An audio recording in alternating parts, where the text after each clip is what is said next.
कई वक्ताओं ने बहुत बड़ी बड़ी बातें रखी हैं आपके बीच में। मैं उन सब से अपने आप को जोड़ता हुआ, आप सब जानते हैं तमाम राजनीतिक दल हैं, लेकिन इकलौती समाजवादी पार्टी वो पार्टी है जिसके नाम में ही समाजवाद है। जो प्रेम्बल में हमारा समाजवाद है वो हमारी पार्टी का नाम है। देश में कोई और दूसरा दल नहीं है।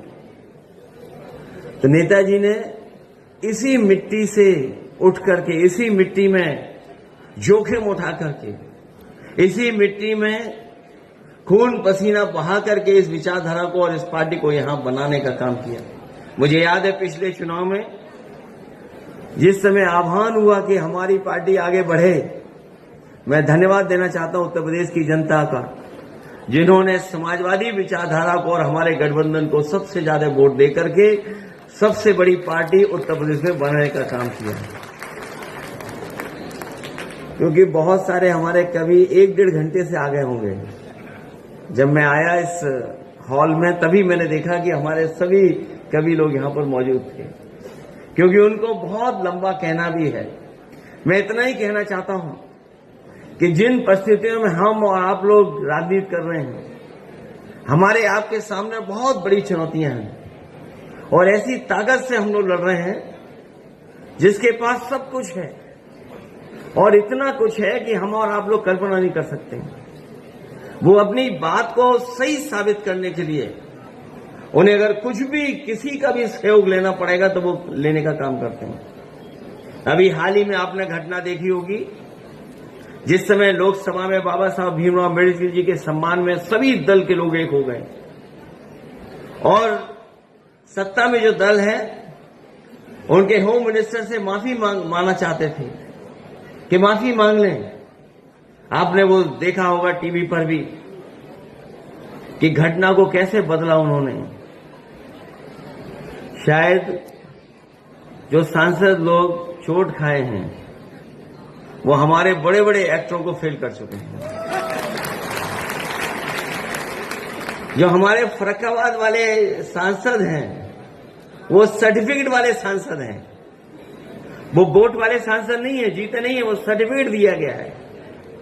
और मैंने कई मौकों पर कहा कि अगर उन्हें इलाज की जरूरत हो, दवाई की जरूरत हो, तो जो सांसद नहीं बने हैं वो एक अच्छे डॉक्टर हैं, वो फ्री इलाज करा सकते हैं उनका। जो लोग सत्ता में हैं उन्होंने घटना करा करके देखो कहां डाइवर्ट कर दिया और एफआईआर भी दर्ज हो गई। और केवल इसलिए क्या, क्योंकि उनके पास तमाम लोगों का साथ है। हमारे मीडिया के साथी भी कभी कभी सच इसलिए दिखाते हैं कि सोशल मीडिया है उनके आसपास, कि अगर ये नहीं दिखाएंगे तो सोशल मीडिया में वो बात चली जाएगी। कहीं न कहीं प्रेस की भी क्रेडिबिलिटी का सवाल खड़ा हो गया है। जिसे सच्चाई बतानी है, सच बताना है, वो भी आज सरकार के साथ खड़े हुए दिखाई दे रहे हैं। मैं एक ही बात कहना चाहता हूं, जो सत्ता में होता है वही तानाशाह होता है। ये बात हम लोगों ने बहुत पुरानी पढ़ी भी है, देखी भी और समझी भी है। रामायण में भी रावण तानाशाह था, वो राजा था। महाभारत में भी कंस और दुर्योधन राजा था, वो तानाशाह था। हम लोगों ने रामायण में भी पढ़ा है, महाभारत में भी पढ़ा है कि तानाशाह बहुत दिनों तक सत्ता में नहीं रह सकता है। अंततः तानाशाह को जाना ही पड़ता है।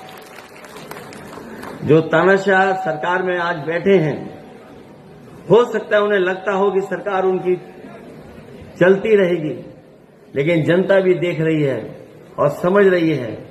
अभी तो लोकसभा में हिसाब किताब किया है, अभी जब विधानसभा का चुनाव आएगा तो न जाने कौन सा परिणाम आएगा, उनका पता ही नहीं लगेगा।